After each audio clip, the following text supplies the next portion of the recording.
Welcome to Colorado Homes and Lifestyles, where style comes home. This recording is brought to you by Aftersight, and it is intended to be used solely by individuals who are blind or have low vision.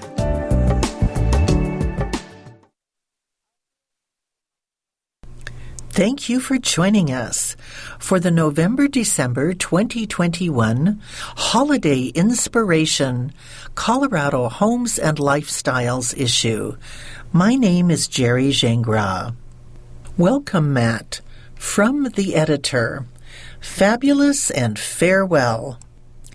In this issue, we unveil our annual Fabulous List. It is a testament to the high level of great work being done all over Colorado, and it's our way of celebrating the designers, architects, and builders whose projects have graced our pages over the last 2 years. To all you fabulous people, it has been an honor to present your work. It also has been an honor to run this magazine. I have had a magnificent 7-year run and learned a zillion things about design. I've met, worked with, and been inspired by more Coloradans than I could have imagined. Even better, many have become friends.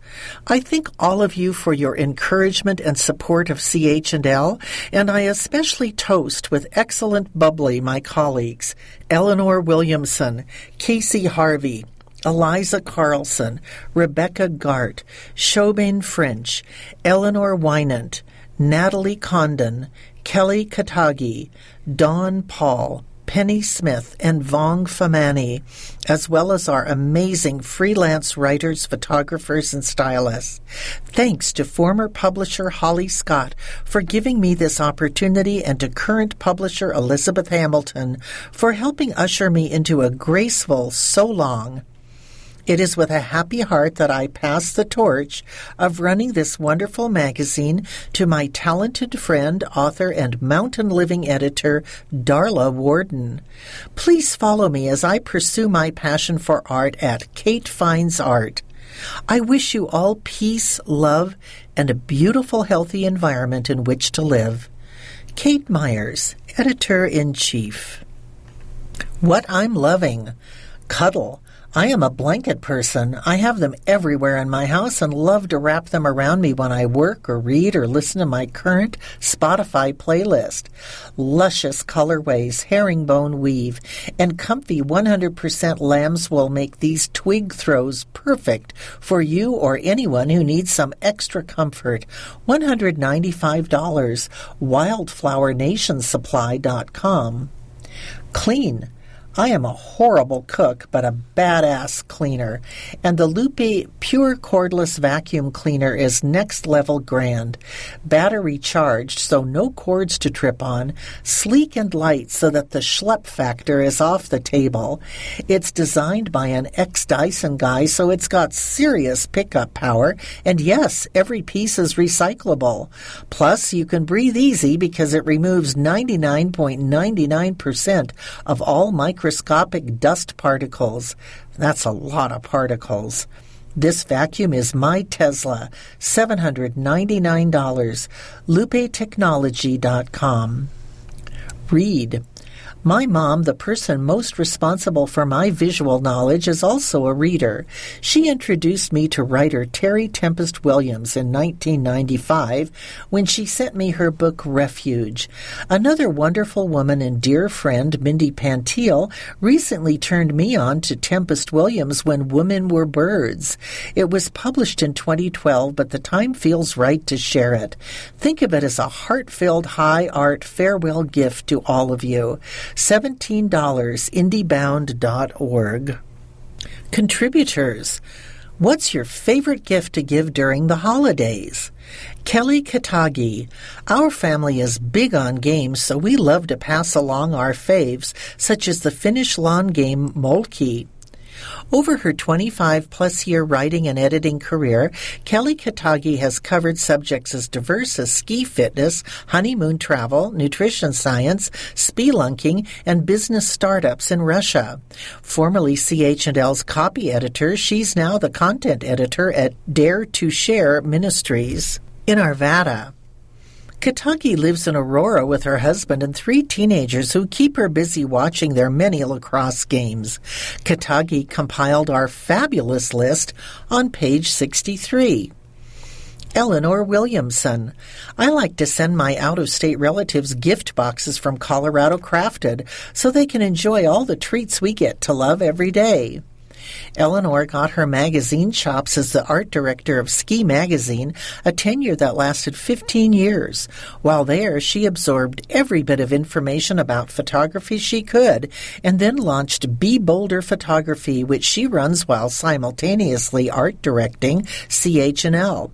She is now a regular contributor to Yoga Journal, shoots a dozen weddings a year, and more families than she can count.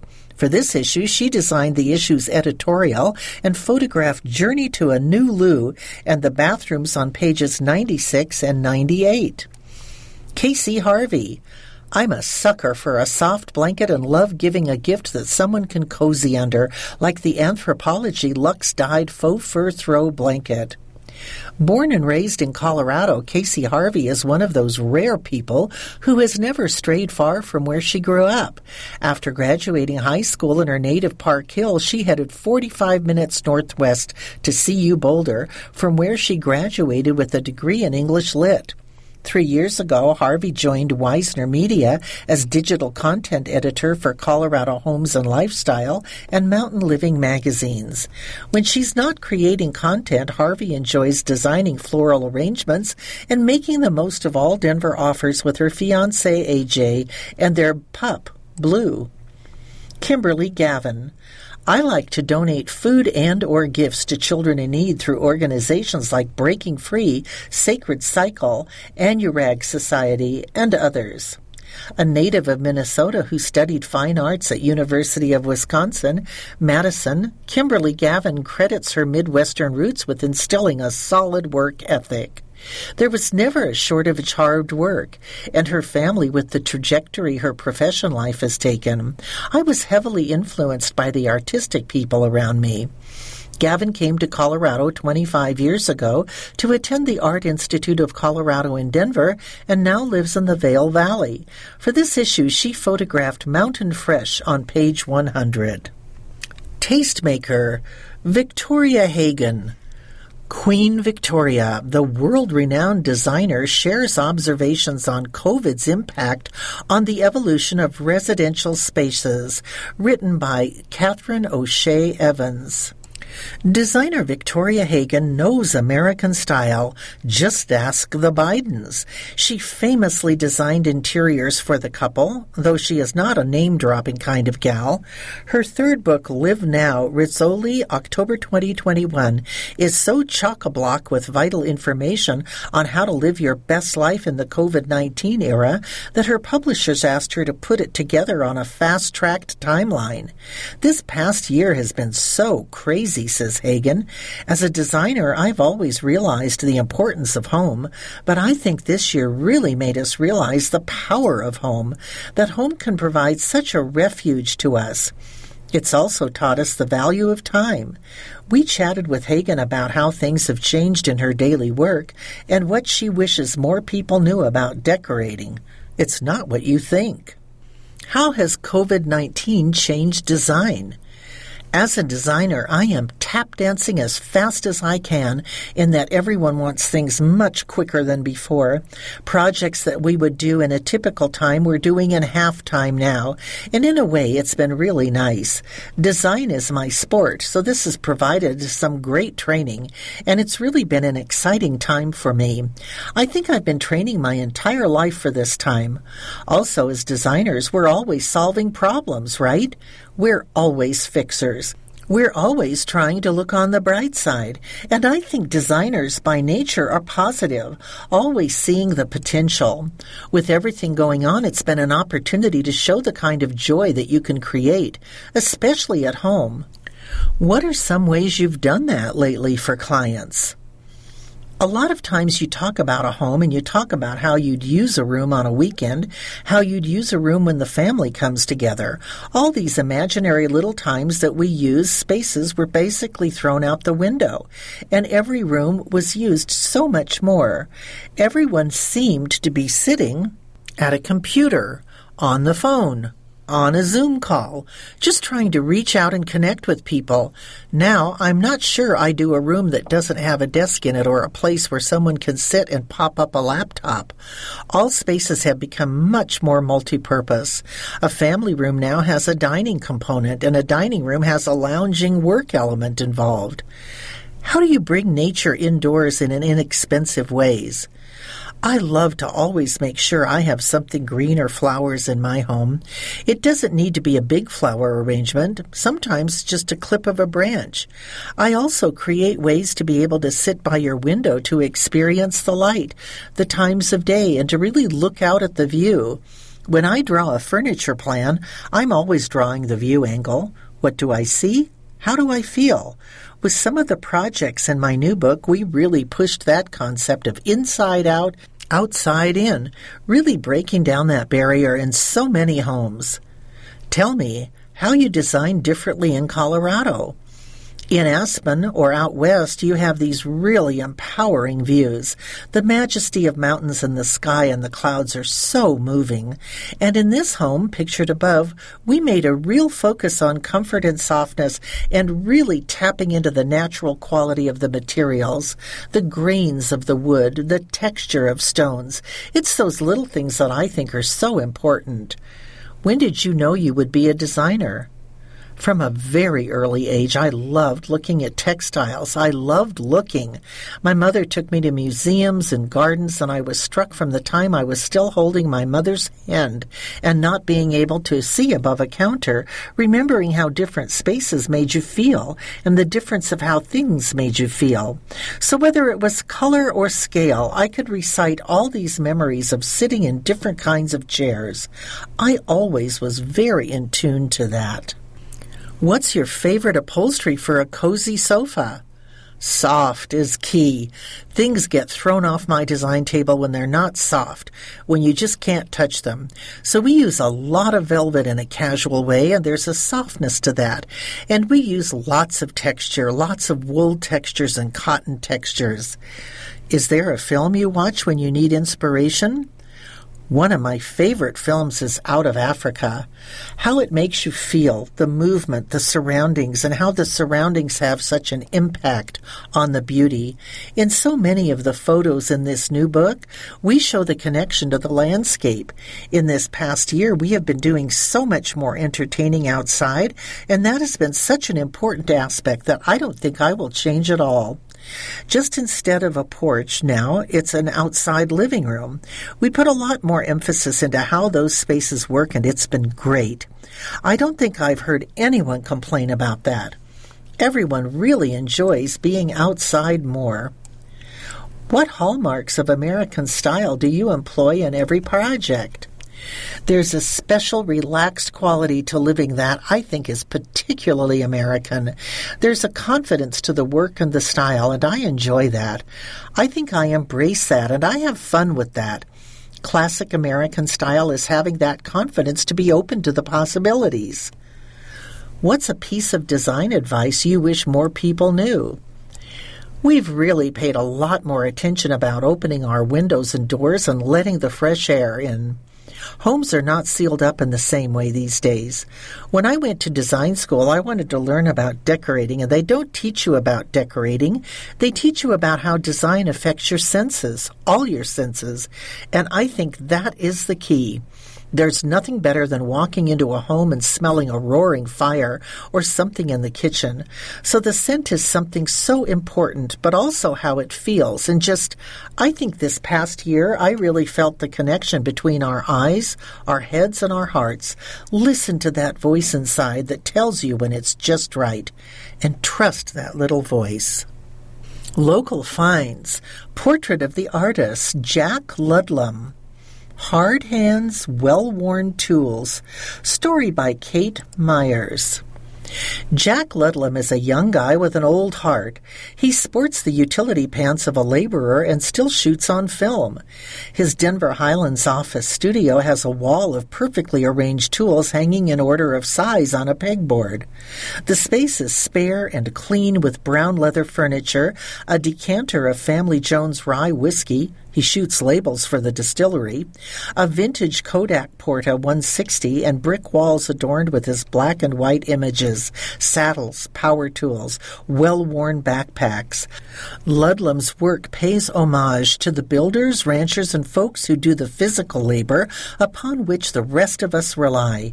His crisp focus and white backgrounds elevate their hands, tools, and working spaces into a kind of religious iconography.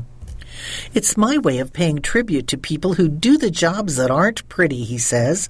I want to appreciate what they do and who they are. Ludlam worked alongside those who farmed the land growing up in small-town rural Ohio, and he relished being out in it. I loved to go hunting and fishing in the woods, he explains, and every once in a while I'd bring a camera.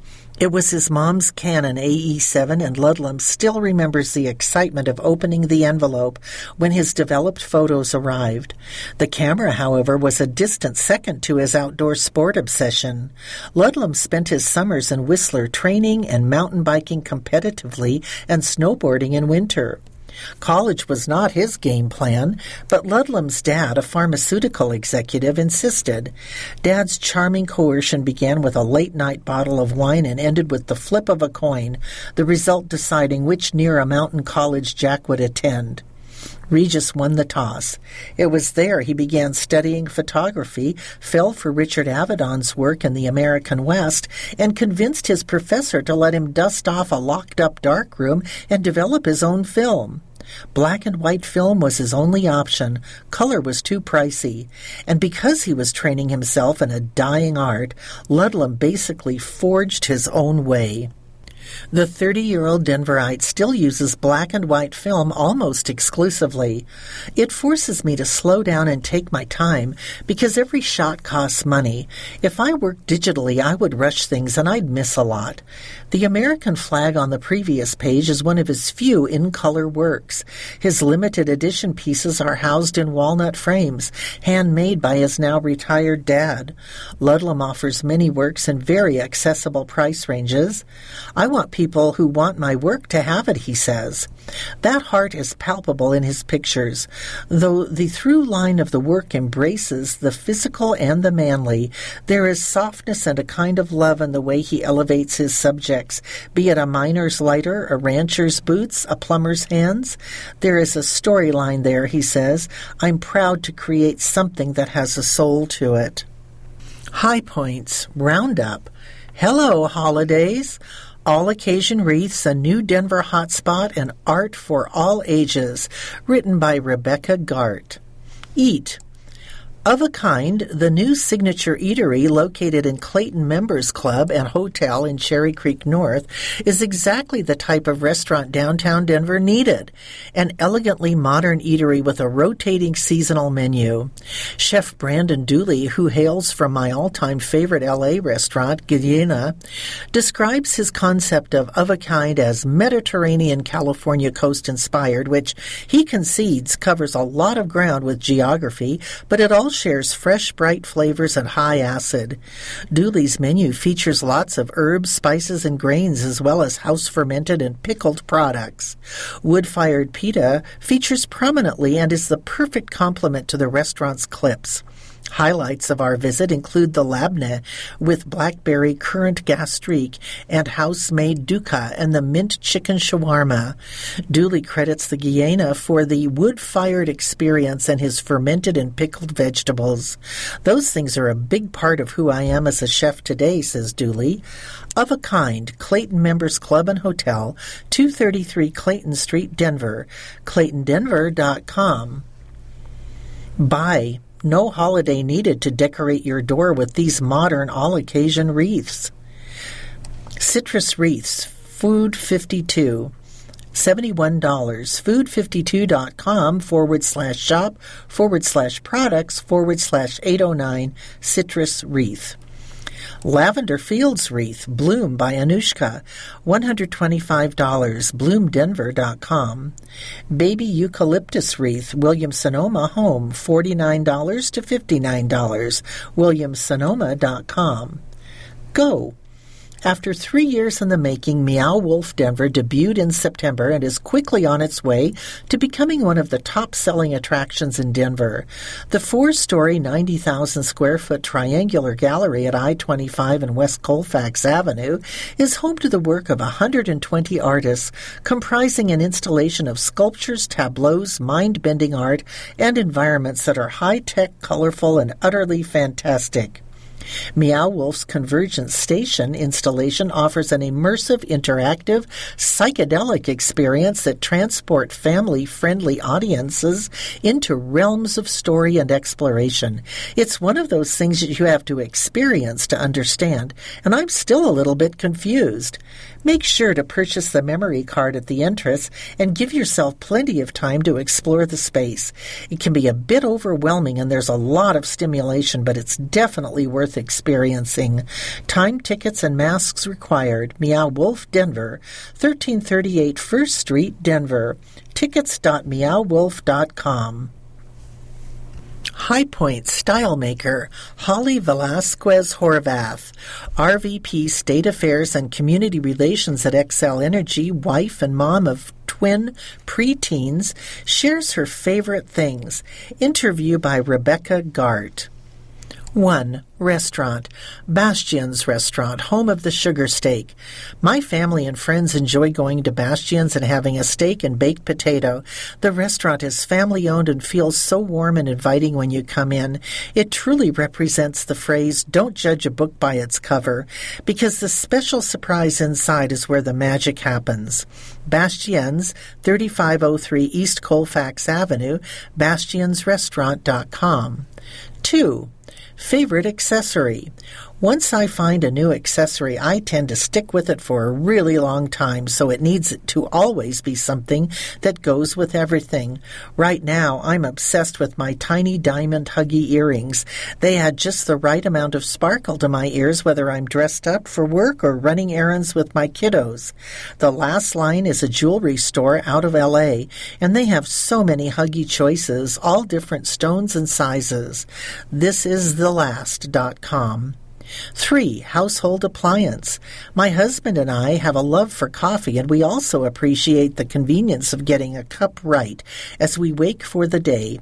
Our Miele coffee maker is a built-in coffee machine with a bean-to-cup brew system. It also looks sleek, and the newer models even come with Bluetooth, where you can start to brew your coffee from bed. Miele CVA 6805 Coffee Maker, $4,499, mieleusa.com. 4. Furniture Line Store. I absolutely love scouring for that one unique piece of furniture that becomes the focal point of a room. It can be anything from a bar stool to a light fixture. I recently found a modern gray velvet bench with stainless steel legs for our living room. Homary.com often carries really unique pieces. 5. Colorado Retail Store. I have been shopping at Garbarina for close to 20 years, and it's become a place to enjoy my love for fashion with my friends. The team at Garbarini have watched me get married and now are seeing my twins grow up.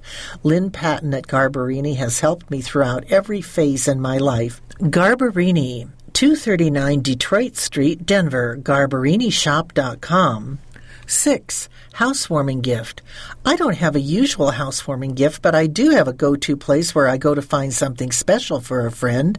Homebody in Denver is such a cool place, and they always have such interesting and unique home accessories for gifts. Homebody, 2920 East 6th Avenue, Denver. homebodydenver.com. 7. Perfume. I used to wear different perfumes until I found Le Labo Santal 33 Eau de Parfum. It's the only one I own, and after 4 years, I still can't switch to another scent. I'm always sharing the brand and where to buy it because people love it. Nordstrom, Denver and Park Meadows, $86 to $285, Nordstrom.com. 8. Colorado Activity. We are so lucky to live in a state that treasures the outdoors. I recently finished board service with GOCO, Great Outdoors Colorado, a nonprofit organization that invests a portion of Colorado lottery proceeds to help preserve and enhance Colorado state parks, trails, wildlife, rivers, and open spaces. While I served on the board, I was able to visit some pretty remarkable places in Colorado, and now I take my husband and kids to see them. GOCO.org. Thank you for joining us for the November-December 2021 Holiday Inspiration issue of Colorado Homes and Lifestyles magazine. My name is Jerry Gingras. You've been listening to Colorado Homes and Lifestyles, where style comes home. If you enjoyed this program, please register for our free services at www.aftersight.org or by calling 303-786-7777.